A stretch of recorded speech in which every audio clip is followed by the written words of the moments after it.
এই পাশে দেখানো হয়েছিল এটা দেখুন, এই যে পানির সাথে আর এই যে পাহাড় দেখুন,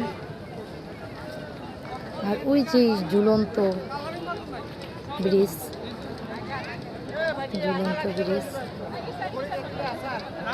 এই যে ইন্ডিয়ানরা বলতেছে এটা কি বর্ডার है,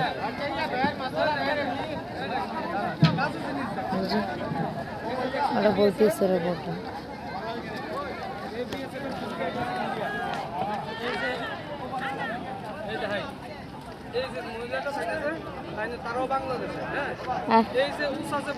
উনি ইন্ডিয়ার থেকে দেখাচ্ছে আর আমি বাংলাদেশি।